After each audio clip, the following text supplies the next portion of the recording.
I stood outside our bathroom door, listening to the sound of the water hitting the tiles. And for the first time in our 7-year marriage, I felt a cold, paralyzing fear grip my chest. My husband, a man who usually had to be dragged kicking and screaming into the shower like a reluctant toddler, was in there for the second time today. He was scrubbing away a version of himself I had known for a decade, and I couldn't help but wonder, who exactly was he getting clean for? You see, people tell you that you should be happy when your partner starts taking care of themselves, when they finally decide to hit the gym or start a grooming routine.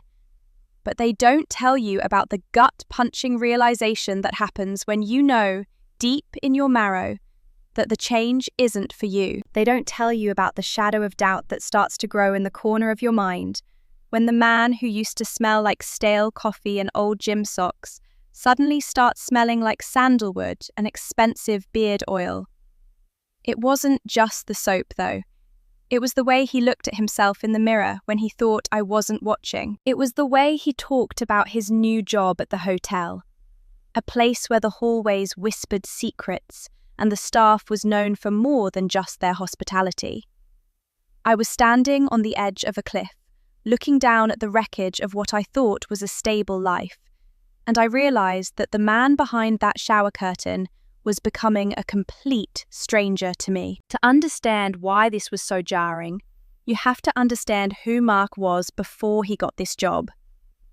Mark was the kind of guy who wore the same pair of jeans for 4 days straight without thinking twice. He was the guy who thought grooming meant occasionally trimming his fingernails when they started clicking on the keyboard. Our marriage was comfortable, sure, but it was also a bit unrefined.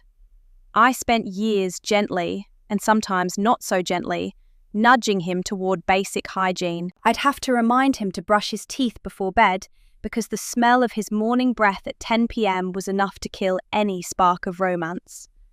I'd have to practically shove him toward the bathroom after he'd spent a Saturday working in the yard. It was a running joke between us, a light-hearted point of contention.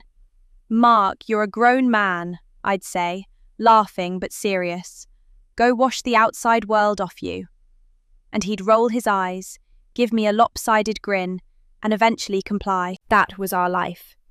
It was messy. It was sometimes a little gross, but it was honest. Or at least, I thought it was. Then came the job at the hotel. It's one of those grand, historic places downtown, the kind of building that looks like it's holding on to 1,000 stories it will never tell. It's beautiful, expensive, and prestigious. When Mark got the call that he'd been hired in the maintenance and operations department, we were ecstatic. It was a step up for him, better pay, better benefits, and a chance to work in a high-stakes environment. But the moment he started, the atmosphere in our house began to shift. It wasn't immediate, but it was persistent, like a slow leak in a pipe that eventually floods the basement. The rumors about that hotel have been around for years. It was common knowledge in our town that the staff there lived in a bit of a bubble. They worked long, odd hours, often overnight, and the proximity to high-end luxury and traveling strangers seemed to do something to people.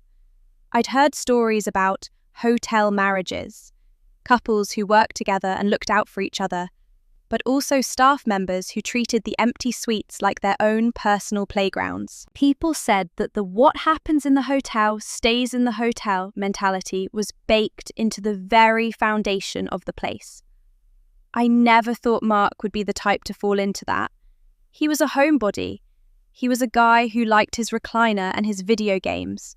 He wasn't a player. He wasn't even particularly suave. But as the first week turned into the second, the man I knew started to dissolve, replaced by someone I didn't recognize. The first thing I noticed was the shower.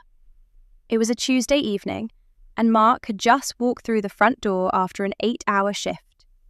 Normally, he'd drop his bag, grab a beer, and flop onto the couch, smelling of sweat and industrial cleaner. But that night, he didn't even say hello. He walked straight past me, his eyes fixed on the floor, and went into the bathroom. I heard the water turn on instantly. I sat on the couch, confused, thinking maybe something had happened at work. Maybe he'd spilled something on himself. But when he came out 20 minutes later, he didn't look stressed. He looked refreshed. He smelled like my expensive body wash, the stuff I keep for special occasions. "Everything okay at work?" I asked, trying to keep my voice casual. "Yeah, fine," he muttered, not looking at me. He was busy rubbing a towel through his hair, staring at his reflection. Just felt gross. Those hotel basements are dusty. I accepted it. Why wouldn't I? It was a one-time thing, I thought. But then it happened again the next morning.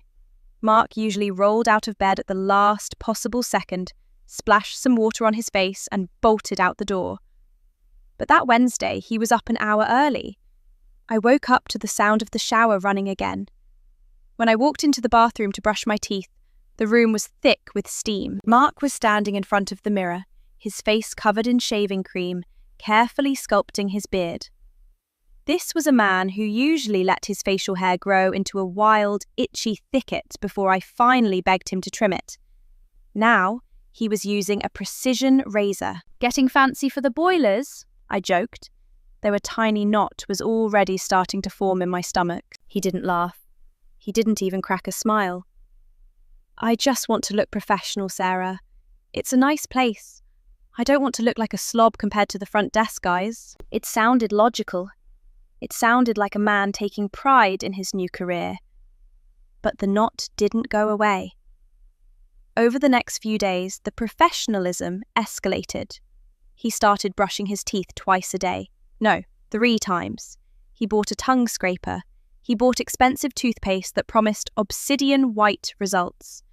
He started using a beard oil that smelled of cedar and leather, a scent so masculine and aggressive that it felt like a warning sign. Every time he left for work, he looked better than he ever had for our anniversary dinners. Every time he came home, he went straight to the shower, as if he were trying to wash away more than just dust.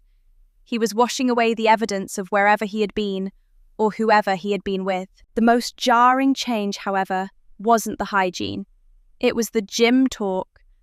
Mark had spent the last 5 years complaining about his dad bod, despite us not even having kids yet. He joked that his six-pack was hidden under a layer of protective insulation. We talked about joining a gym together a dozen times, but it never stuck. We'd go for a week, get bored, and go back to our routine of pizza and Netflix. But suddenly, Mark was talking about macros. He was looking up high-protein diets and asking if we could start buying more kale and grilled chicken.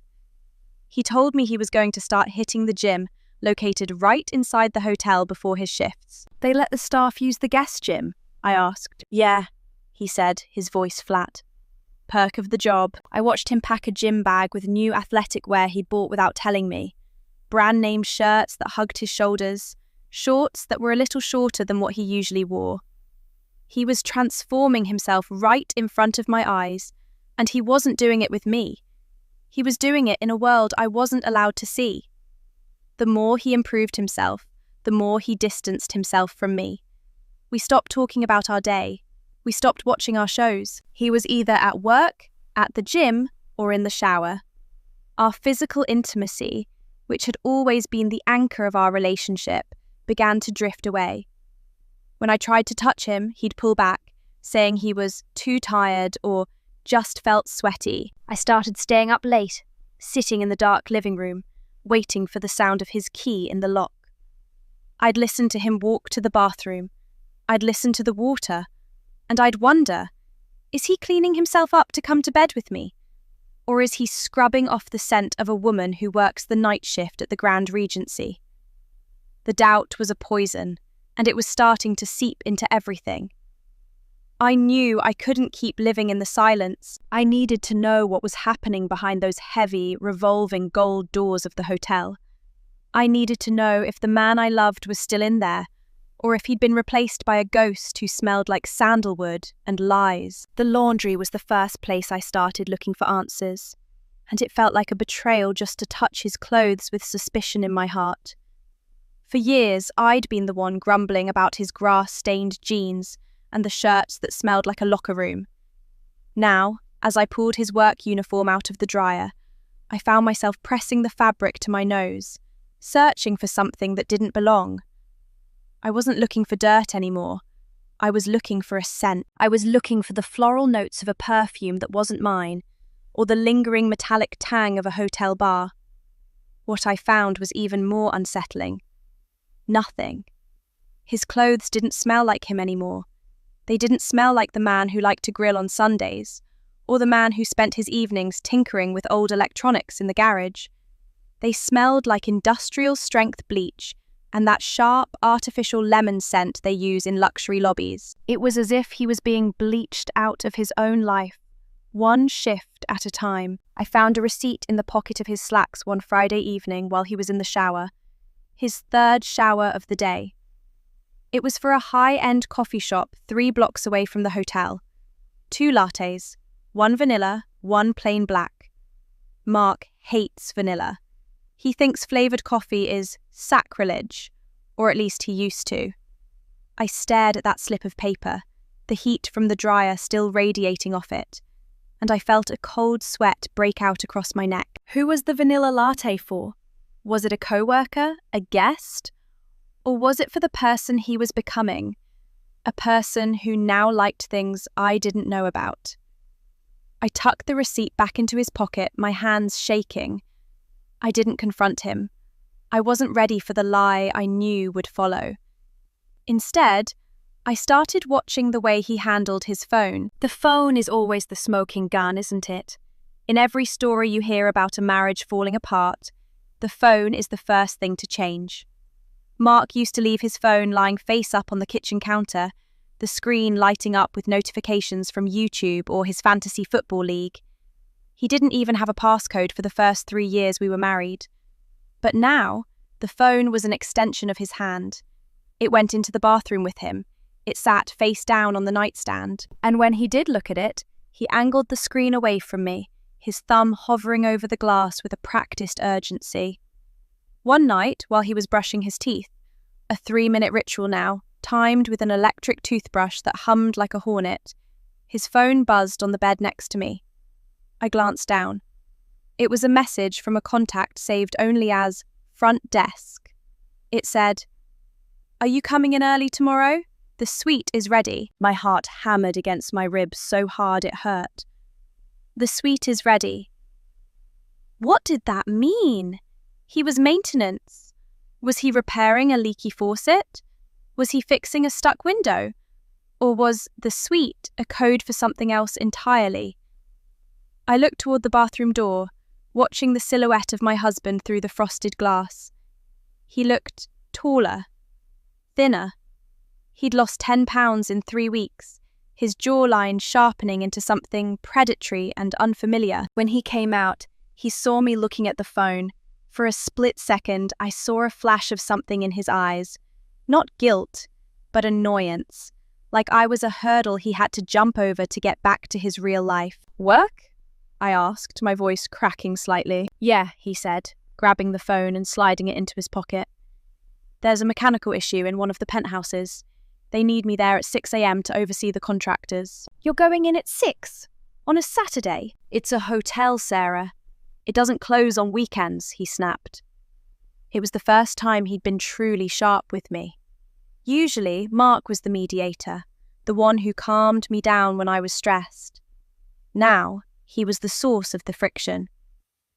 "I'm trying to make a good impression. This promotion could change everything for us. Don't you want that? Or do you want me to stay a grease monkey forever?" The jab hit home. He knew I'd always encouraged him to do more, to reach for better opportunities. He was using my own support as a weapon against me. I pulled the covers up to my chin, feeling small in our king-size bed. "I just miss you, Mark. You're always cleaning yourself. You're always at the gym. I feel like I'm living with a ghost who smells like expensive soap." He didn't soften. He didn't come over and tuck the hair behind my ear like he used to. He just sat on the edge of the bed, his back to me, and started scrolling through his phone again. "I'm just taking care of myself for once. I thought you'd be happy. You're the one who's been nagging me to shower more for years. Now that I'm doing it, it's a problem? I can't win with you." That was the move. The classic flip. He was making me the villain for getting exactly what I'd asked for. But the context was all wrong. It's like asking for rain and getting a hurricane. I lay there in the dark long after he'd fallen asleep, or at least long after he'd started pretending to be asleep. I could tell by the rhythm of his breathing that he was wide awake, staring into the darkness, perhaps thinking about that ready sweet or the person who bought the vanilla latte. The next morning, he was gone before the sun came up. I woke up to the silence of an empty house and the lingering scent of his cologne. It was suffocating. I couldn't just sit there and wait for him to come home and tell me another polished lie. I needed to see him in that environment. I needed to see the new Mark in action. I dressed carefully, nothing too fancy, just jeans and a sweater, and drove down to the hotel. The Grand Regency was even more intimidating in the daylight. It was a monolith of marble and gold, with doormats so thick they felt like walking on moss. I felt out of place the moment I stepped into the lobby. The air was cool and smelled of white tea and money. I saw the front desk staff, men and women in perfectly tailored charcoal suits, their hair slicked back, their smiles bright and hollow. I looked for the person who might have sent that text. Was it the blonde woman with the sharp bob? Or the guy with the piercing blue eyes who looked like he'd stepped off a runway? I didn't see Mark. I wandered toward the elevators, trying to look like I knew where I was going. I told myself I was just going to grab a coffee at the hotel cafe, maybe catch a glimpse of him walking through the lobby. But then I saw him. He wasn't in his maintenance coveralls. He was wearing a crisp white button-down shirt and black slacks, his beard perfectly groomed, his hair styled with a matte pomade I'd seen in our bathroom. He was standing near the elevators, talking to a woman. She wasn't a guest. She was wearing a uniform, but it was different, more executive. She was beautiful in a way that felt dangerous. Dark hair, red lips, and a way of leaning into Mark's space that made my blood boil. They weren't touching, but the air between them was electric. Mark was laughing. He wasn't the tired, overworked man who came home to me. He was vibrant. He was charming. He looked like the kind of man who belonged in a place like this. And then she reached out and straightened his collar. It was a tiny gesture, something a wife does for her husband before he leaves for a wedding. But she did it with a familiarity that shattered my heart. Mark didn't flinch. He didn't pull away. He looked down at her and smiled, and for a second, I saw the man I had married, the man who used to look at me like I was the only thing in the world that mattered. But that look wasn't for me anymore. I ducked behind a massive marble pillar, my heart racing. I wanted to scream. I wanted to run out there and rip her hand off his collar. But I was paralyzed. I watched them step into an elevator together. The doors slid shut with a soft, expensive chime, and they were gone. I stood there in the middle of that opulent lobby, surrounded by strangers and luxury, and I had never felt more alone in my entire life.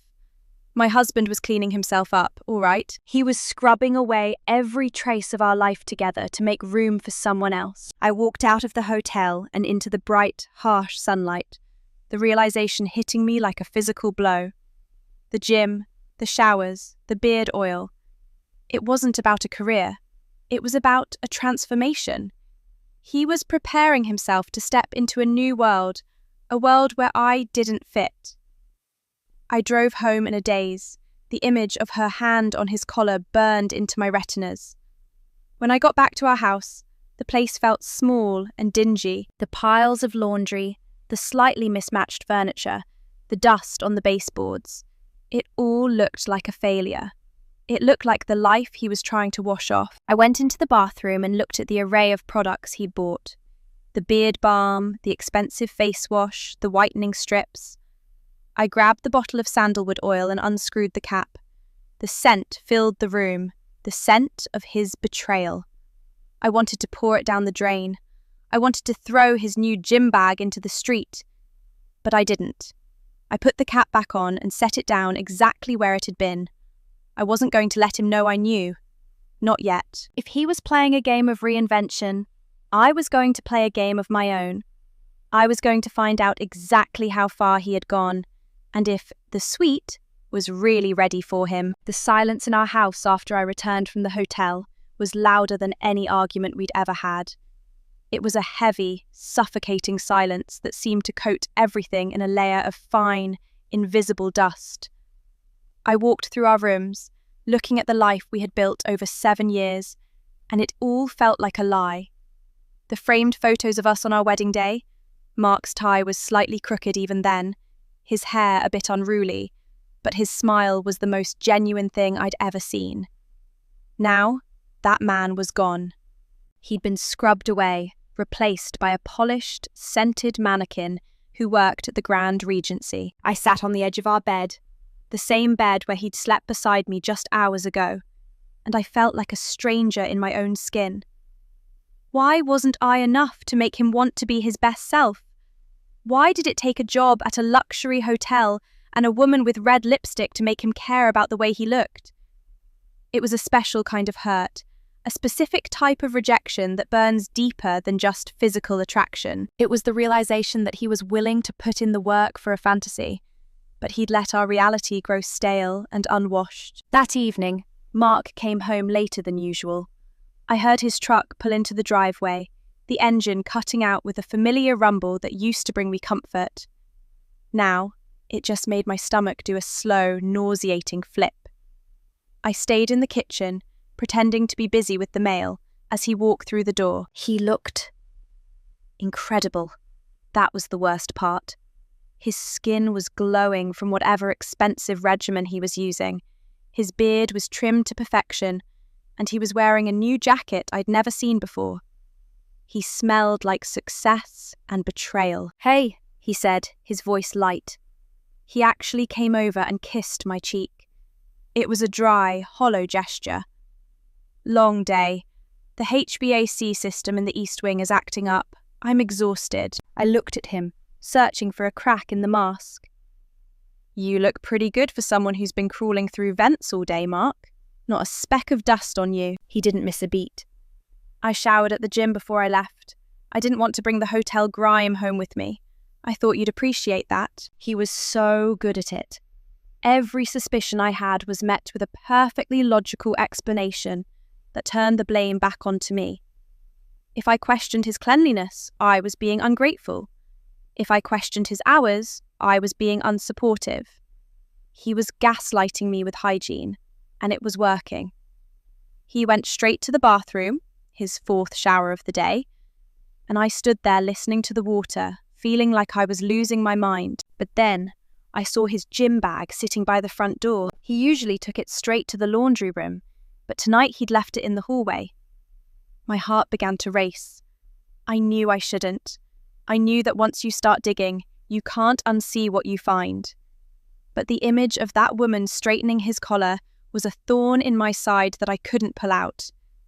I knelt down on the carpet, my hands trembling as I unzipped the heavy nylon bag. The smell of his sandalwood oil hit me first, followed by the scent of clean laundry. I moved his workout clothes aside, brand new moisture-wicking shirts, expensive running shorts. At the bottom of the bag, tucked into a side pocket, I felt something small and hard. I pulled it out. It was a key card. A gold-embossed key card with the Grand Regency logo on it. But this wasn't a standard guest key. It had Staff Access Executive Levels printed on the back in small black letters. My breath hitched.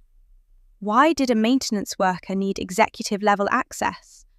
And more importantly, why was he keeping it in his personal gym bag instead of on his work lanyard? Underneath the key card, I found something else. A small, velvet box. My heart stopped. For a wild, delusional second, I thought maybe this was all for me. Maybe he was cleaning himself up because he wanted to re-propose or celebrate our anniversary early. Maybe I was the crazy one. I opened the box with fumbling fingers. Inside was a pair of diamond stud earrings. They were beautiful, simple and incredibly expensive. They also weren't for me. Our anniversary wasn't for another 4 months, and Mark knew I only wore gold. These were set in platinum. And then I saw the receipt tucked into the lid of the box. It was dated 2 days ago. The name on the billing address wasn't Mark's. It was a name I recognized from the text message I'd seen earlier. The name was Elena. I stared at the diamonds until they blurred into a sparkling mess. He wasn't just having an affair. He was playing a role. He was the executive-level man for Elena, while I was the wife who stayed home with the laundry and the suspicions. He was buying her diamonds, while I was still trying to get him to buy a new pair of work boots that didn't have holes in the soles. The humiliation was a physical weight, pressing down on my lungs until I could barely breathe. I heard the shower stop. I shoved the box and the keycard back into the bag, zipped it up, and stood up just as the bathroom door opened. Mark walked out, steam trailing behind him like a ghost. He was wrapped in a towel, looking more like a guest at the hotel than the man who used to live in this house. "You okay, Sarah?" he asked, tilting his head. "You look pale." "I'm just tired, Mark," I said, my voice sounding like it belonged to someone else. "Just a long day." "Why don't you go to bed? I've got to head back in for a few hours tonight. There's an emergency with the water pressure in the penthouse." The lie came out of his mouth so smoothly, so effortlessly. He didn't even blink. He was going to her.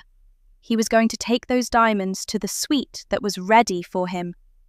I watched him get dressed, the crisp shirt, the polished shoes, and I realized that I didn't know this man at all. The man I loved would never have been able to look me in the eye and say those things. This person was a stranger wearing my husband's skin. "Be careful," I said, the words tasting like ash. "I always am," he replied with a wink. He left at 10 p.m. I waited until his taillights disappeared around the corner, and then I grabbed my keys. I wasn't going to sit in the dark and wonder anymore. I was going to see the end of this story. The drive to the hotel felt like a dream. Everything was distorted, the streetlights stretching into long ribbons of yellow.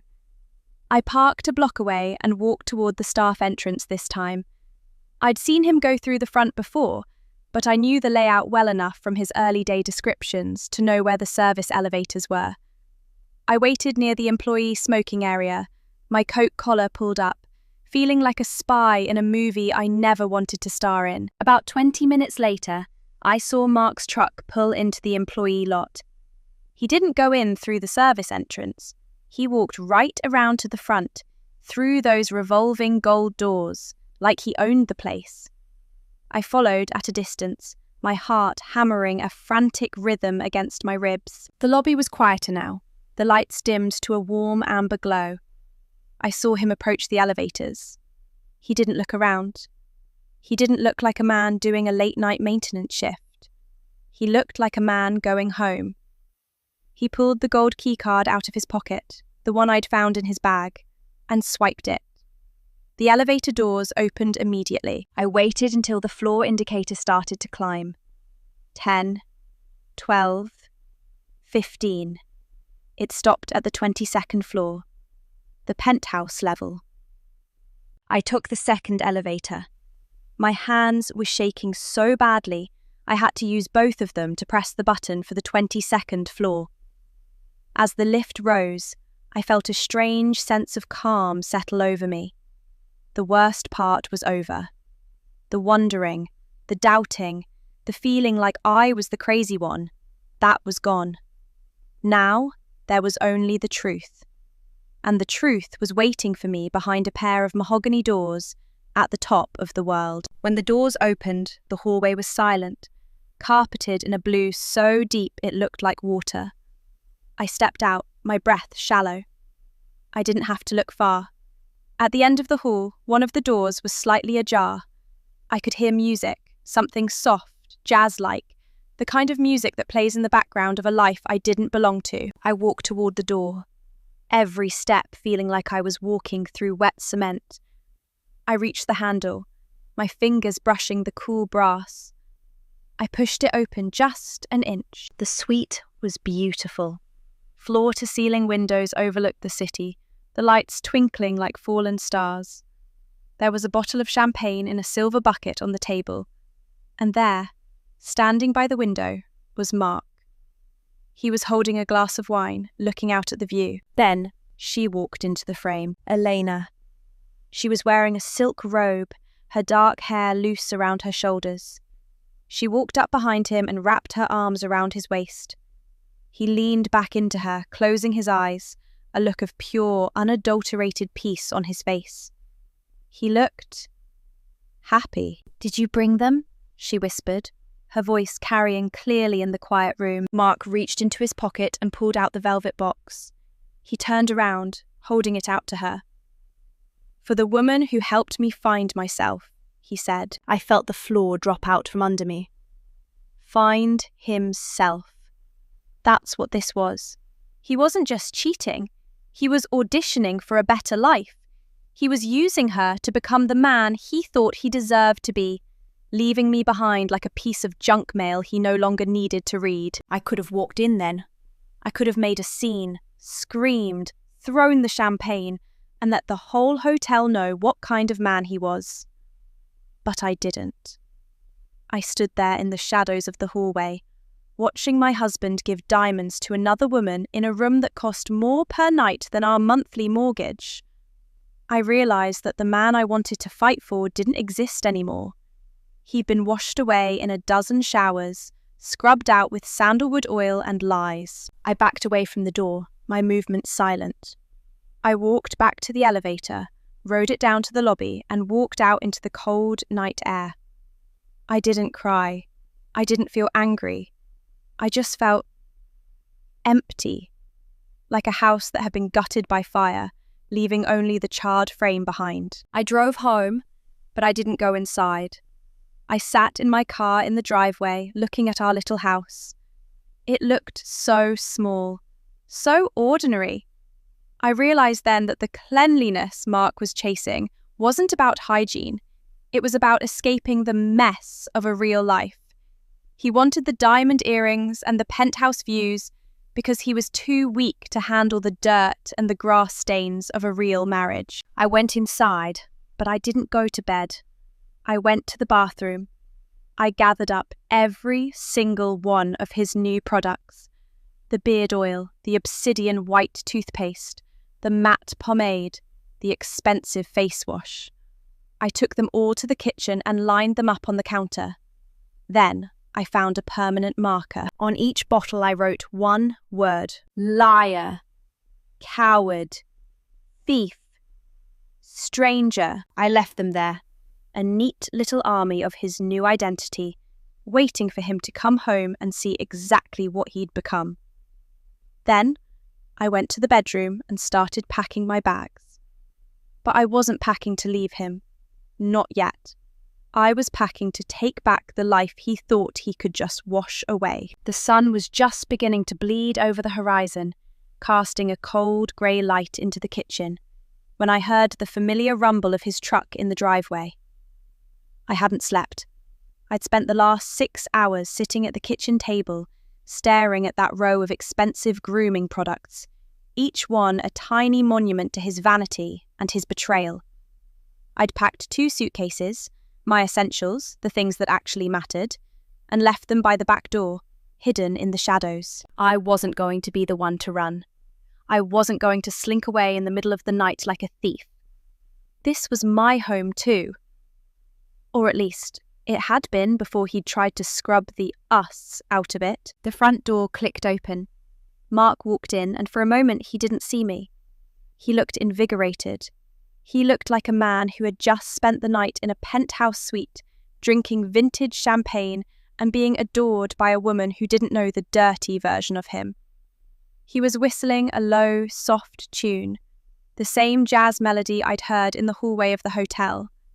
He stopped at the kitchen counter, reaching for a glass of water, and then his eyes landed on the bottles. The silence that followed was heavy enough to crack the floorboards.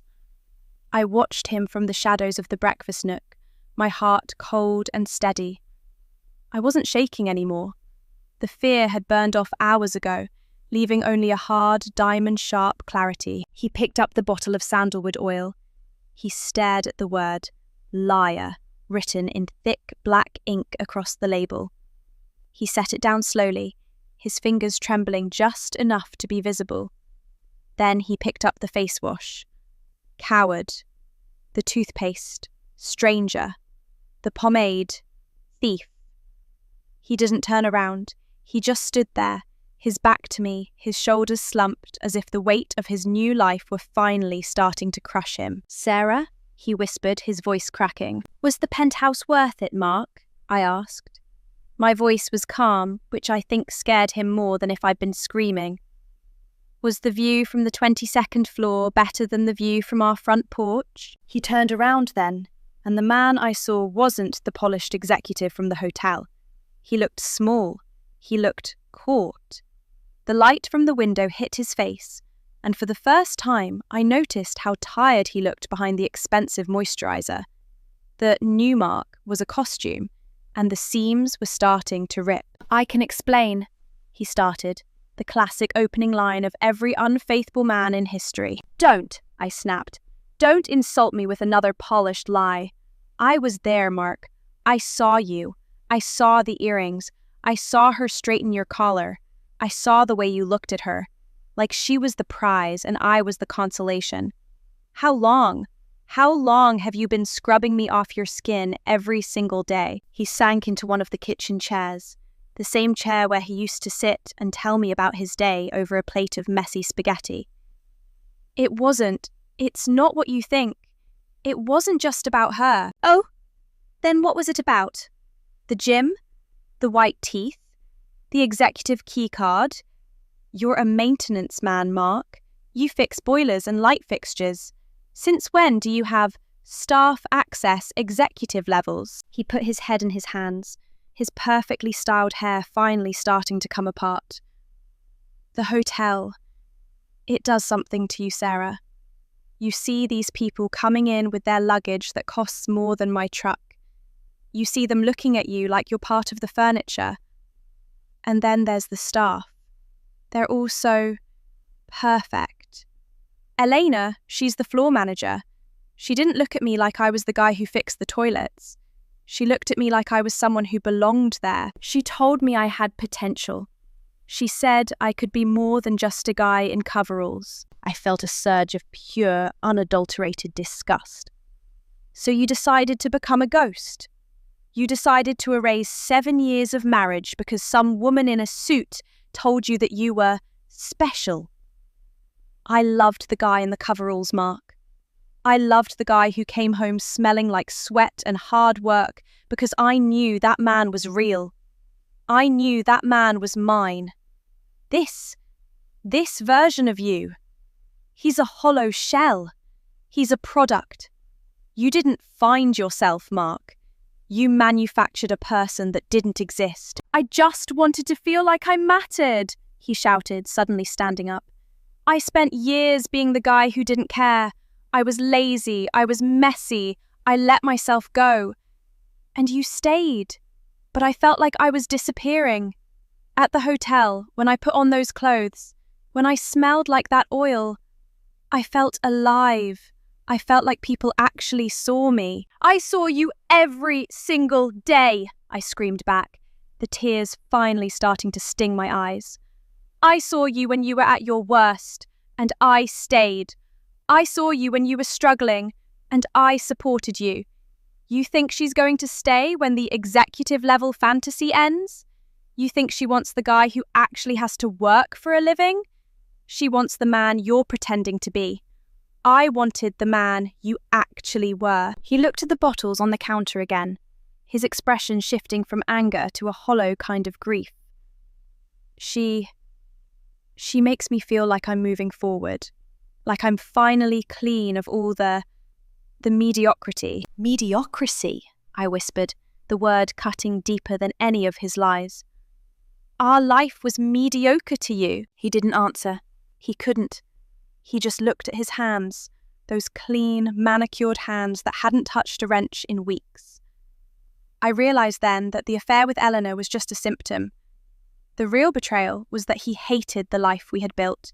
He hated the dirt of our reality. He wanted a world where everything was bleached and scented and temporary.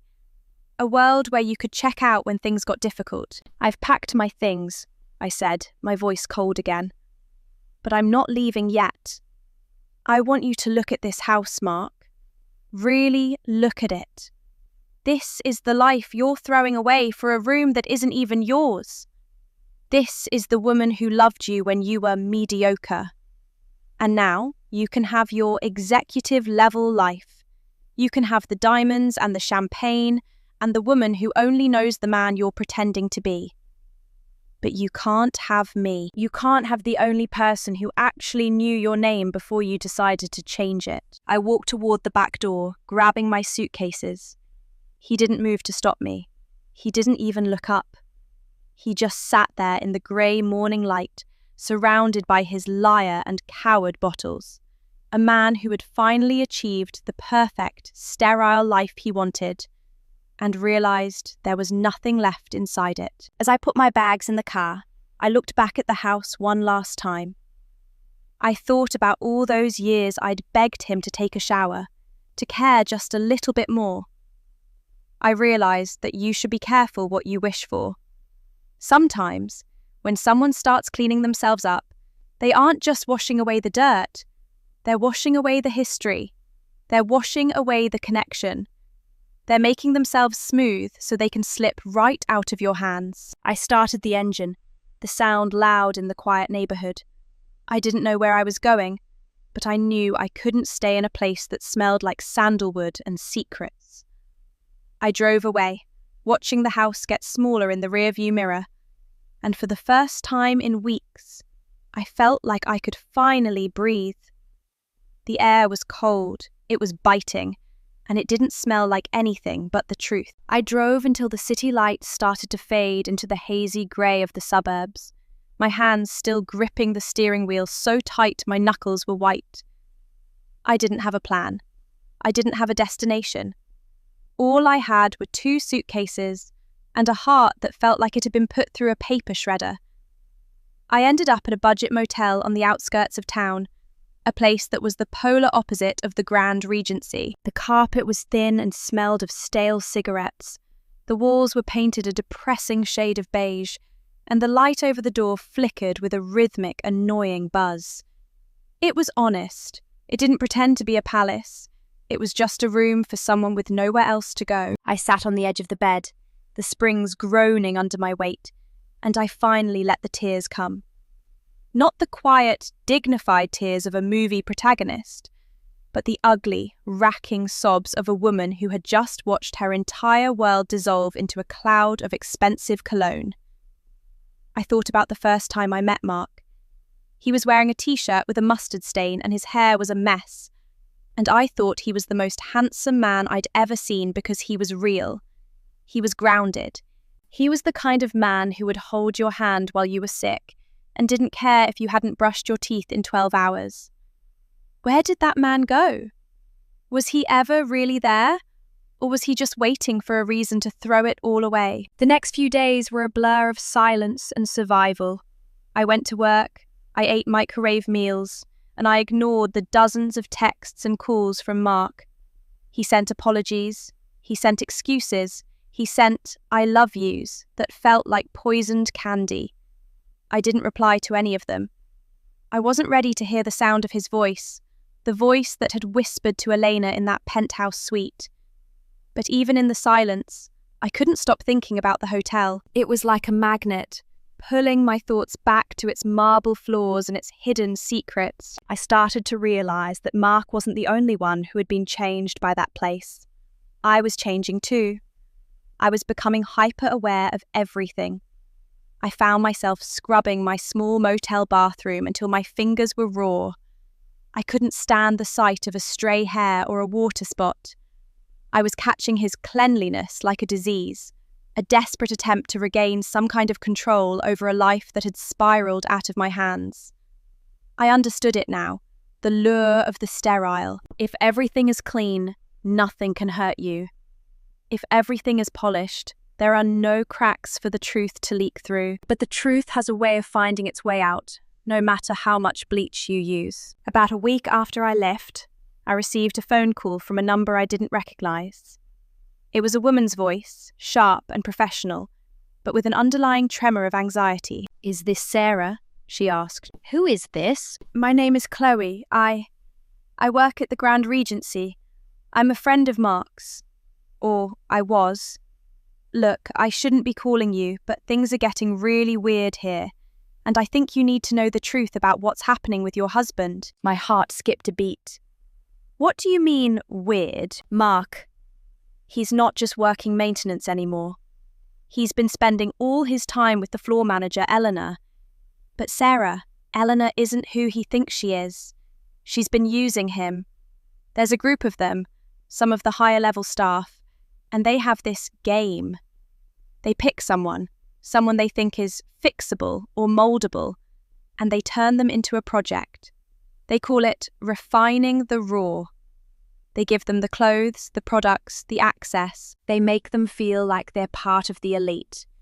And then, once they've completely isolated them from their old lives, they drop them. I felt a wave of nausea wash over me. A game. My marriage, my home, my husband's entire identity. It was all just a hobby for a group of bored, wealthy hotel staff. They had taken a man who was a bit rough around the edges and polished him until he broke, all for the sake of a cruel social experiment. "Why are you telling me this?" I whispered. "Because Mark is losing it," Chloe said, her voice dropping to a whisper. He thinks he's actually going to get a management position. He thinks Elena loves him. But they're planning to fire him on Friday. They're going to revoke his access, take back the perks, and leave him with nothing.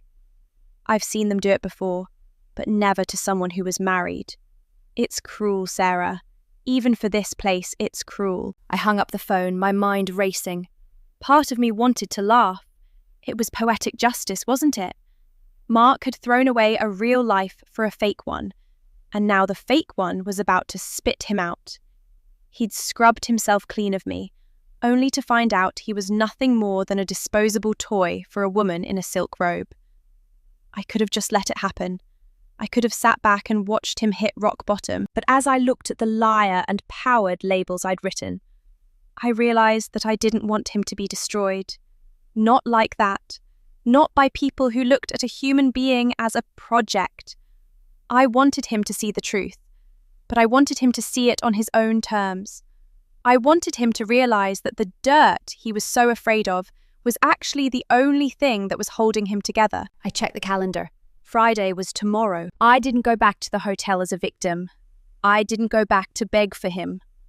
I went back to witness the collapse.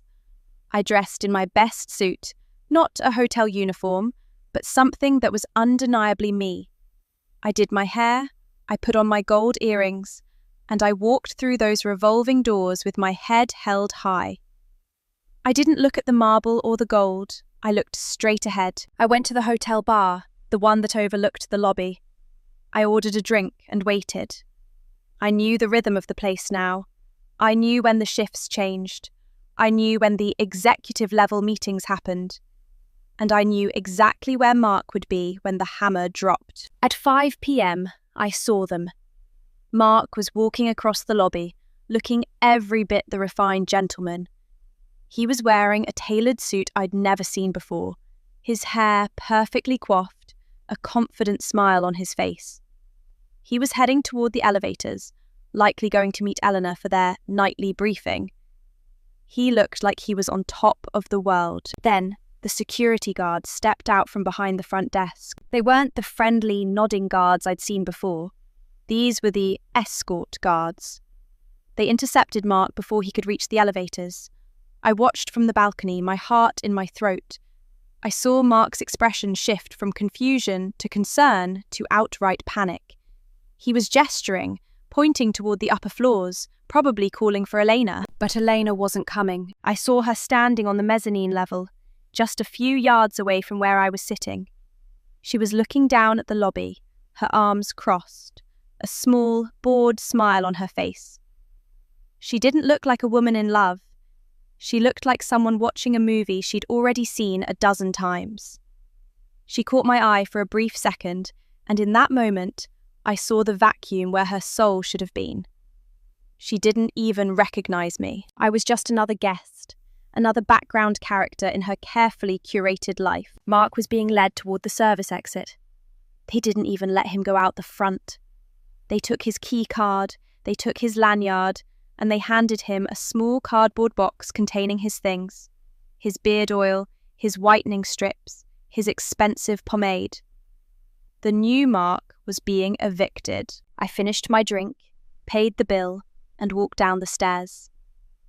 I met him at the service entrance, just as the heavy steel door slammed shut behind him. He was standing on the sidewalk, surrounded by the trash cans and the delivery trucks. He looked ridiculous in his tailored suit, holding a cardboard box of toiletries in the middle of a dingy alleyway. The executive-level man was gone.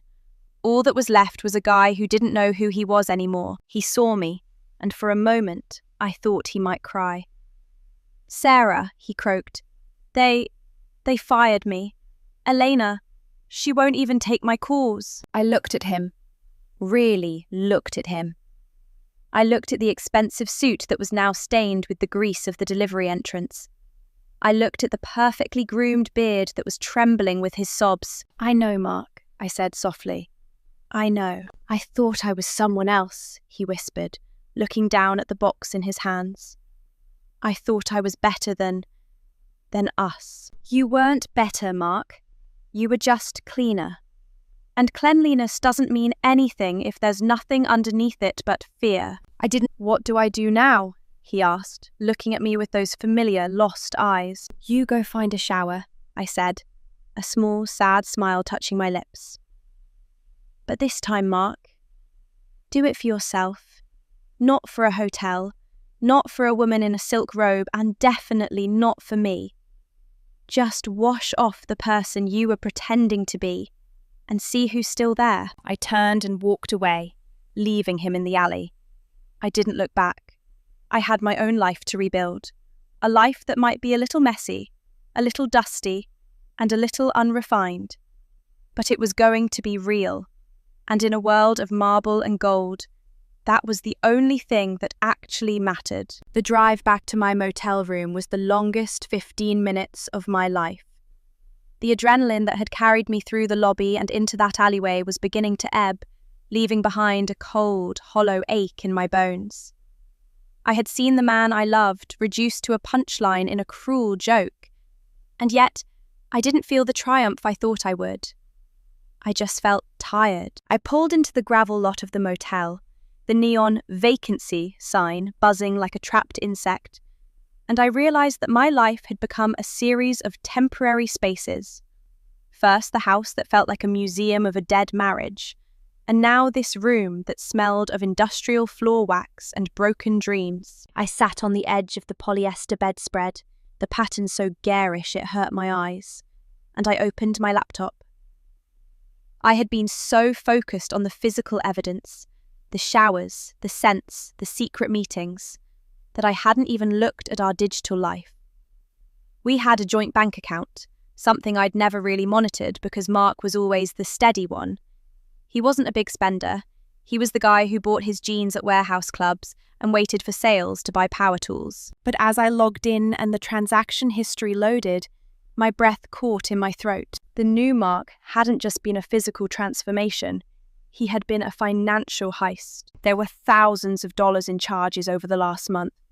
$300 at a high-end barber, $800 at a boutique men's clothing store, payments to a personal trainer, dozens of charges at the hotel bar and restaurant, and then, the one that made my blood run cold, a $2,000 charge at a jewelry store.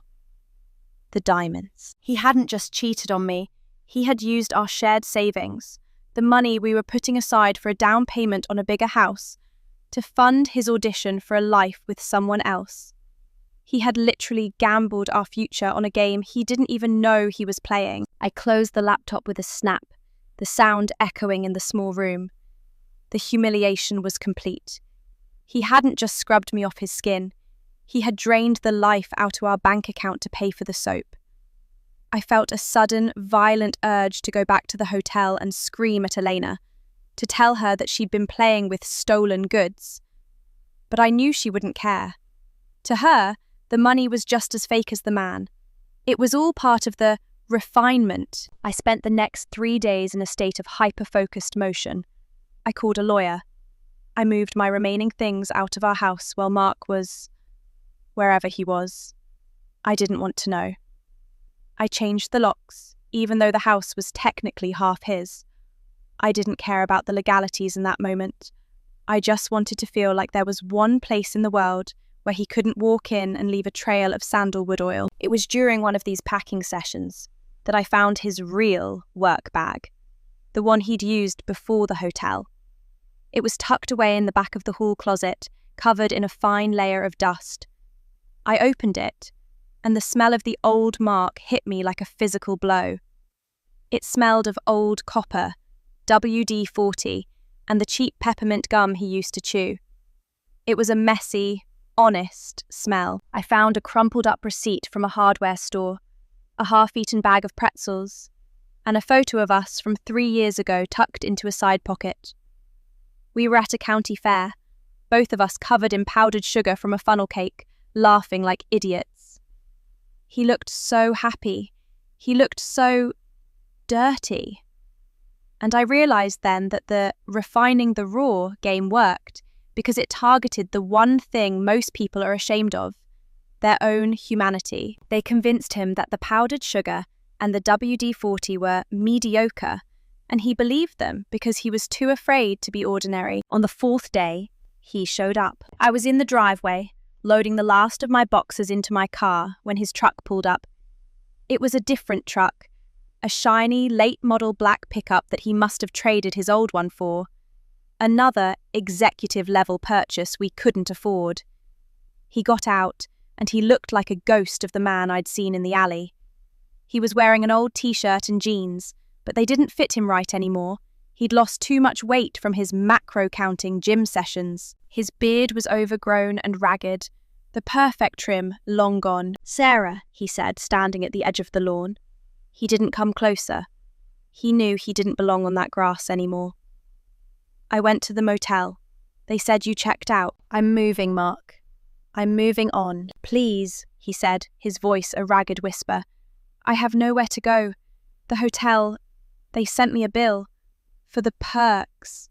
They said the gym membership and the grooming products and the executive training were all part of a deferred compensation package that I have to pay back since I was terminated for cause." I stared at him, a cold laugh bubbling up in my throat. "They're charging you for the brainwashing? That's rich. Even for them, that's a masterpiece of cruelty." "I don't have the money, Sarah. The account, it's empty." "I know it's empty, Mark. I saw the statements. I saw the diamonds. I saw the tailored suits. You spent our life on a costume, and now you're upset that the theatre is closed?" He took a step toward me, his eyes pleading. "I made a mistake. I see it now. Elena, she was never real. None of it was real. I just wanted to be someone you could be proud of. I thought if I was better, if I was cleaner, you'd love me more." I stopped what I was doing and looked him dead in the eye. "Mark, look at me. I loved you when you were covered in grease. I loved you when you forgot to brush your teeth. I loved you when you were mediocre because you were mine. You didn't become better for me. You became better to get away from me. You used my love as a safety net while you tried to fly into a world that didn't want you. And now that you've fallen, you expect me to be there to catch you. I'm not a safety net, Mark. I'm the person you threw away." He started to cry then, not the calculated, dramatic tears of a man trying to win an argument, but the heavy, silent tears of someone who has finally realised the magnitude of what they've lost. He looked at the house we'd painted together, the house where we planned to raise a family, and he saw a stranger's home. "What do I do?" he asked. "You do what you've been doing for the last month," I said, my voice as cold as the morning air. "You go take a shower. You scrub yourself until the sandalwood is gone. You wash away the executive level and the refinement. And then you figure out how to be a man who doesn't need a hotel to tell him he matters. But you do it somewhere else. I got into my car and started the engine. He stood there in the driveway, a shadow of a man in a world that was no longer his. As I backed out, I saw him pick up one of the boxes I'd left on the porch. It was a box of his old things, the things from the mediocre life he'd hated so much. He held it to his chest, like it was the most precious thing in the world. I drove away, and this time, I didn't feel like a house gutted by fire. I felt like the fire itself, clean, bright, and moving forward. I realized that the refining game had a flaw. It assumed that the raw material was something that needed to be fixed. But the raw material is where the strength is. It's in the dirt, the sweat, and the messy reality of a life lived for real. Mark had tried to bleach his soul, but all he'd done was make it transparent. As the miles piled up between us, I felt the weight of his cleanliness finally lifting off my shoulders. I was going to find a place where the air didn't smell like sandalwood or secrets, a place where I could be as messy as I wanted to be, and where the only thing that mattered was the truth. The first night in my new apartment was a sensory overload of nothingness. It was a small studio, tucked away in an old brick building that had seen better decades. The floors creaked, the heater clanked like a ghost in chains, and the air smelled faintly of lemon wax and old books.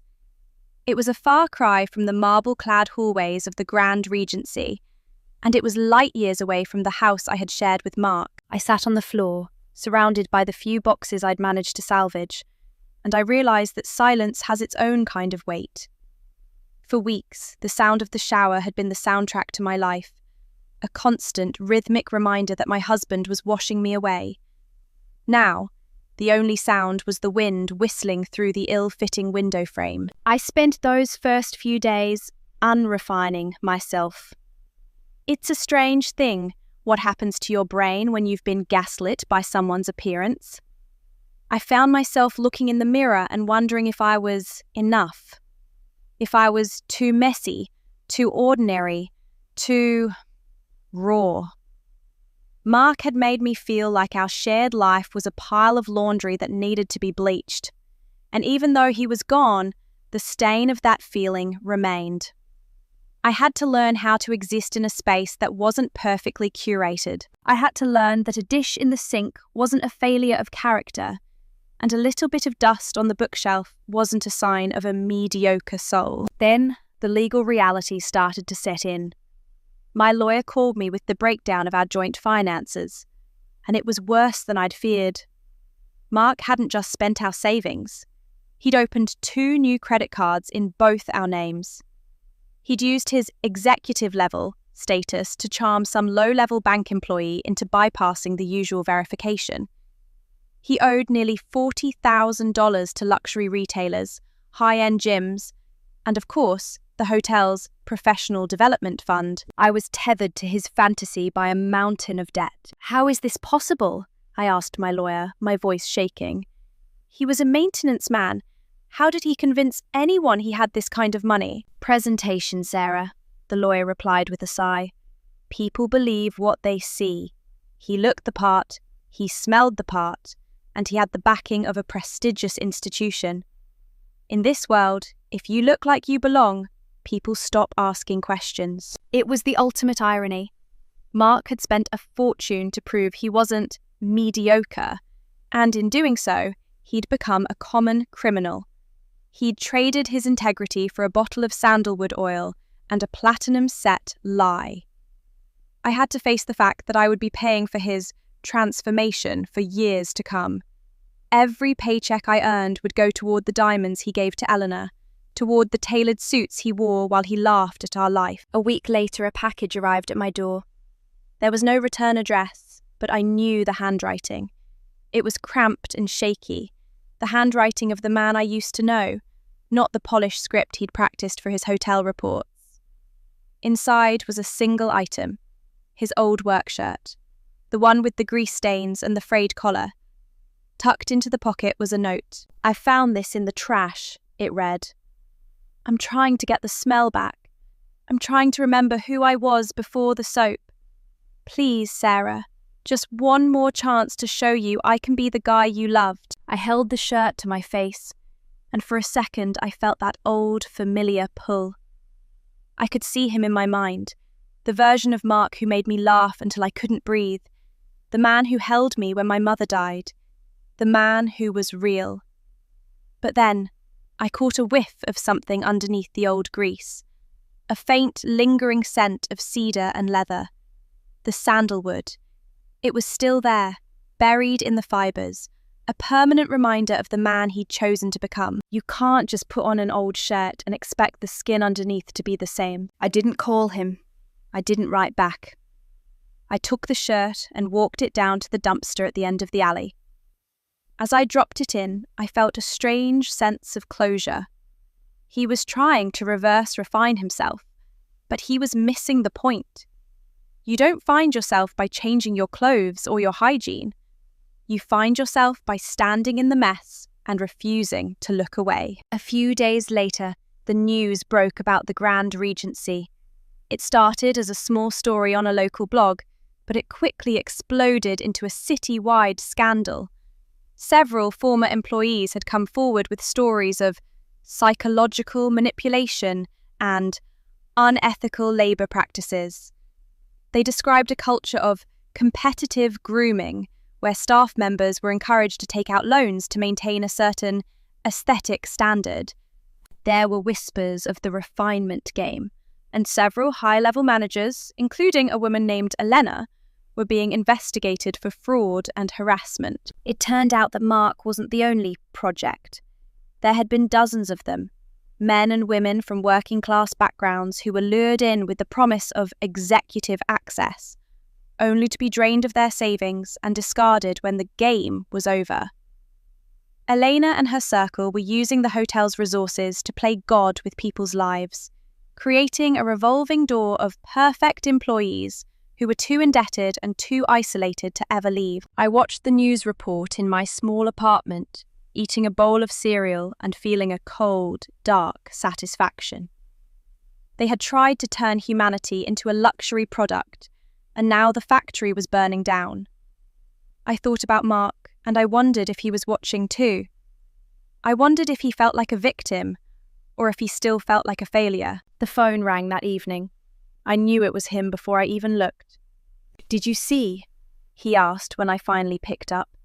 His voice sounded hollow, like he was speaking from the bottom of a well. "I saw, Mark. She's gone, Sarah.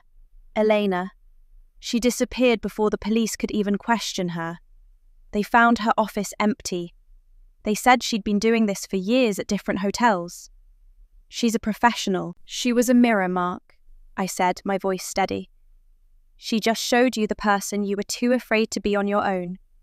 She didn't invent the new Mark, you did.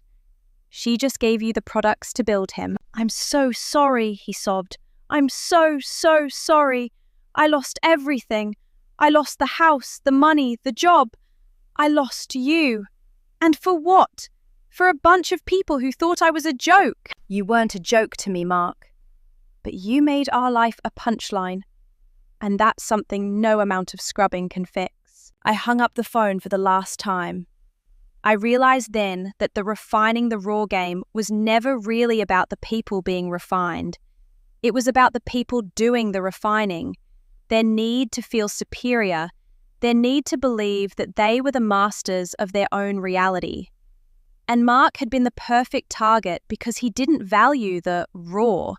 He didn't see the beauty in the struggle, in the dirt, or in the ordinary. I stood up and walked to my small bathroom. I looked at myself in the mirror, not the executive-level version of myself, but the real one. I had dark circles under my eyes from the stress, my hair was messy, and I was wearing an oversized sweatshirt that had seen better days. I looked human. I looked like a person who had been through a war and had come out the other side with her soul intact. I picked up a washcloth and some simple, unscented soap. I washed my face, feeling the cool water hit my skin. It wasn't a ritual of transformation. It was just a way to feel the world. I wasn't washing anything away. I was just being present. And for the first time in a very long time, I felt clean. Not the sterile, bleached clean of a hotel suite, but the honest, hard-earned clean of a woman who had survived the lie. The legal battle that followed wasn't just a fight over furniture and bank accounts. It was a slow, agonizing autopsy of a dead marriage. Every document I signed, every deposition I gave, felt like another stitch being pulled out of the fabric of my life. I spent my Tuesday mornings in a sterile lawyer's office, drinking lukewarm coffee and watching a ceiling fan spin in lazy circles while we discussed the refinement game and the debt Mark had accrued in my name. It turns out, when you're dealing with a high-end luxury hotel that has a team of lawyers on retainer, proving that they psychologically groomed your husband into identity theft is an uphill battle through a swamp of red tape. The most jarring part of the whole process was meeting the others. My lawyer had coordinated with a few other firms representing former employees and their families. We met in a cramped community centre basement, a far cry from the velvet-lined halls of the Grand Regency. There were about 10 of us. I looked around the room and saw my own story reflected in every face. There was a woman whose husband, a former valet, had spent their kids' college fund on custom-tailored suits and a sports car he couldn't afford because the project leads told him he needed to dress for the drive he wanted. There was a man whose wife, a concierge, had become so obsessed with aesthetic perfection that she'd undergone 3 elective surgeries and eventually left him because he didn't fit the brand of her new life. We were the unrefined, the ones left behind in the wake of a corporate machine that treated human identities like seasonal decor. Listening to them talk, I realized that Mark's obsession with showering and beard oil wasn't just a quirk or a simple midlife crisis. It was part of a meticulously designed curriculum of isolation. The refinement game worked by making the victims feel that their existing lives were dirty, shameful, and beneath them. The more Mark showered, the more he was trying to wash off us. The more he focused on his macros and his gym routine, the more he was training himself to believe that the woman waiting at home with a pizza and a movie was an anchor, dragging him down into the depths of mediocrity. "They tell you that you're special," the valet's wife said, her voice trembling as she held a styrofoam cup. "They tell you that you're a diamond in the rough, and if you just let them polish you, you'll shine. But they don't tell you that polishing involves grinding away everything that makes you you." I sat there, staring at my hands, my unmanicured, ordinary hands, and I felt a surge of protectiveness over my raw self. I had spent so long feeling inadequate because I wasn't the woman in the silk robe, the woman who knew how to navigate the executive levels. But as I looked at these people, I saw a strength that Elena and her circle would never understand. We were the ones who knew how to handle the dirt. We were the ones who knew that a life isn't built on sandalwood and marble. It's built on the messy, unglamorous work of showing up even when you haven't showered, even when you're tired, even when the air doesn't smell like white tea. Mark reached out to me again a few weeks later. He didn't call this time. He sent a long, rambling email that read like a confession. He told me he'd moved into a halfway house after his truck was repossessed. He told me he was working at a local car wash, ironically spending his days cleaning other people's vehicles for minimum wage. He said the smell of the soap there made him want to vomit because it reminded him of the cleanliness that had cost him his soul. "I see the hotel everywhere," he wrote. "I see it in the way people look at me when I'm scrubbing their wheels. I see the executive level Mark in the reflection of the windows, and I hate him. I hate that I let them tell me you weren't enough. You were the only real thing I ever had, and I treated you like a stain I needed to remove." I didn't reply. I couldn't. Not because I was angry, though the anger was still there. a low burning ember in my gut, but because the man who wrote that email was a stranger to me. The old Mark was dead, and the new Mark had been a fraud. The man sitting in that halfway house was a third version, a broken assembly of parts that I didn't have the tools to fix. I had to realize that I wasn't the maintenance worker in this scenario. I couldn't repair him. I had to focus on my own restoration. The financial fallout was brutal. I had to sell the house, our house, to cover the debts he'd rung up. Watching the for sale sign go up in the yard felt like a finality I wasn't prepared for. I stood on the sidewalk and looked at the bedroom window, the one where I'd spent so many nights listening for the sound of the shower. I realized that the house wasn't a home anymore. It was a crime scene. It was the place where a man had systematically erased himself while his wife watched in silent horror. When the house sold and the debts were finally settled, I was left with almost nothing. A few $1,000s, a used car, and a studio apartment. But as I sat on my small balcony one evening, watching the sunset paint the sky in shades of bruised purple and gold, I felt a lightness I hadn't known in years. I wasn't waiting for a text. I wasn't sniffing shirts for perfume. I wasn't wondering who my husband was becoming. I was just me, Sarah, a woman who was perfectly fine with being unrefined. I started a small garden on my balcony, a few pots of herbs and a single stubborn tomato plant. I loved the feeling of the dirt under my fingernails. I loved the way the soil smelled after a rain, not like a luxury lobby, but like life. I realized that Mark's obsession with being clean was actually a fear of growth, because growth is messy. Growth requires you to get your hands dirty. It requires you to be raw and unpolished so that something real can take root. The Grand Regency eventually reopened under new management, with a rebranding that emphasized authenticity and community.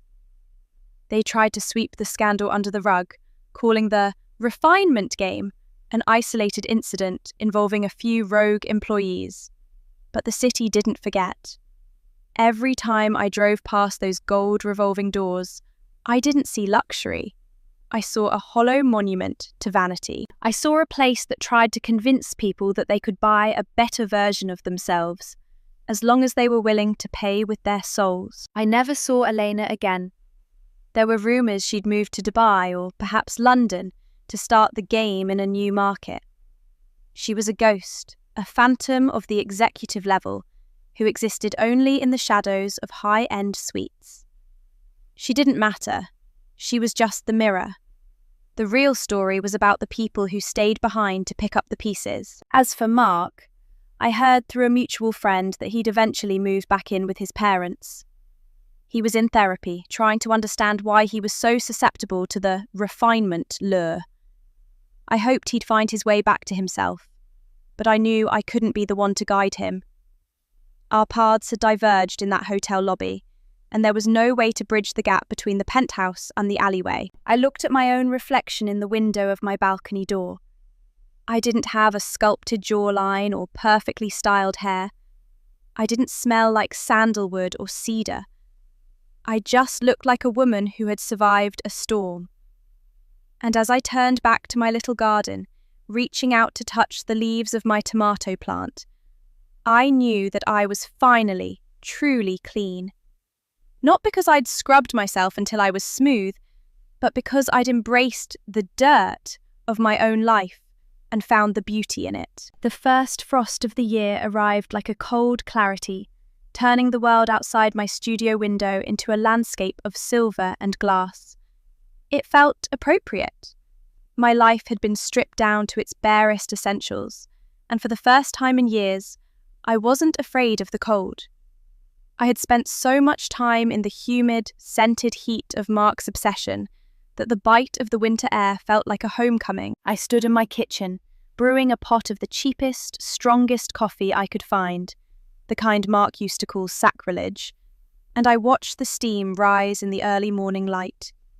There was no sandalwood in this room, no expensive pomade, just the smell of roasted beans and the quiet hum of a refrigerator that didn't care about my macros. The final divorce papers were sitting on my small wooden table, their edges crisp and white. Signing them felt less like an ending and more like an exorcism. I had agreed to meet Mark one last time to finalize the signatures in person, a request from his lawyer to ensure a smooth transition. I didn't want to see him, but I knew I needed to. I needed to see the man who had traded our future for a hotel keycard, not to yell or to cry, but to confirm that he no longer had power over the way I saw myself. We met at a nondescript diner halfway between my new apartment and his parents' house. It was the kind of place with cracked vinyl booths and waitresses who called everyone hun. It was a bastion of the mediocre life Mark had tried so hard to escape. I arrived first, sliding into a booth and ordering a plate of greasy hash browns. I wanted to be surrounded by the very things that used to make him cringe. When he walked in, I almost didn't recognize him. He wasn't the grease monkey with the mustard stains, and he certainly wasn't the executive-level phantom with the sharp suit. He looked beige. He was wearing a plain grey sweatshirt and jeans that were a bit too loose. His beard was gone, completely shaved off, leaving his face looking pale and vulnerable. He looked like a man who had been scrubbed so hard there was nothing left but the raw, pink skin underneath. He looked hollow. "Hey, Sarah," he said, sliding into the booth opposite me. He didn't look at the menu. He didn't look at the hash browns. He just looked at his hands, which were resting on the laminate tabletop. "Mark," I replied. I pushed the papers toward him. "Let's just get this done." He picked up the pen, but he didn't sign immediately. He stared at the signature line, his eyes tracking the letters of his own name, as if they were written in a language he was still learning. "I saw the news about Eleanor," he whispered. "They found her in a boutique hotel in Paris. She was doing the same thing there. They're calling it the veneer scandal now." "Does it matter, Mark? Whether she's in Paris or a jail cell, she's still just a mirror. You're the one who chose to look into it." "I know," he said, a single tear tracing a path down his cheek. I keep thinking about that first week, when I started the gym, when I bought the oil. I remember thinking, Sarah is going to be so proud of me. I convinced myself I was doing it for you. I told myself that the guy you married wasn't good enough for you, so I had to build someone better. I felt a pang of sadness, but it wasn't for him. It was for the woman I used to be, the woman who would have believed that lie. You weren't building someone better for me, Mark. You were building someone who didn't need me. You wanted to be refined so you could justify leaving the raw parts of your life behind. You didn't want me to be proud. You wanted me to be obsolete." He flinched, the truth hitting him with a physical weight. He finally put the pen to the paper and signed. The scratch of the ink on the page was the loudest sound in the diner. He pushed the documents back to me, his hand brushing against mine for a brief second. His skin was cold. It didn't feel like the hand of the man I had spent a decade with. It felt like stone. "What are you going to do now?" he asked. "I'm going to live, Mark. I'm going to grow a garden. I'm going to drink bad coffee. I'm going to be messy and loud and unpolished.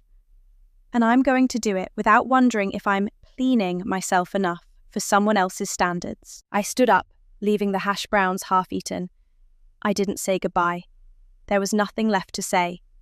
I walked out of the diner and into the crisp morning air, the sun finally breaking through the clouds. I felt a strange, intoxicating sense of freedom.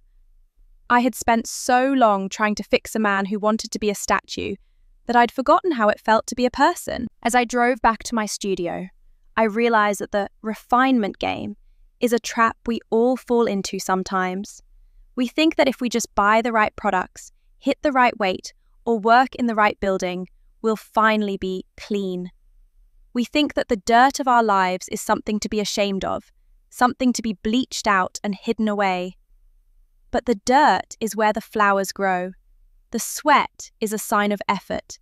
The mediocrity is just another word for reality. I pulled into my parking spot and sat there for a moment, listening to the engine of my car tick as it cooled down. It was a rhythmic, honest sound. I thought about the thousands of people out there right now, standing in front of their mirrors, wondering if they're enough. I wanted to tell them that the person in the mirror is already perfect, especially when they're a little bit messy. If you've ever felt like your partner was changing in a way that made you feel invisible, or if you've ever been tempted to scrub away the parts of yourself that make you human, I want to hear your story. Have you ever dealt with someone who cared more about the veneer than the heart? Let me know in the comments. And if you want to hear more stories about the raw, unrefined truth of human relationships, make sure to subscribe and hit that notification bell. We're all in this mess together. And honestly, that's the most beautiful part. I walked up the stairs to my apartment, my boots thumping on the old wood. I opened the door and the smell of my home greeted me. Earth, old books, and that strong, sacrilegious coffee. I sat down at my table, looked at my garden on the balcony, and I smiled. My life wasn't perfect. It wasn't executive level. It was just mine. And for the first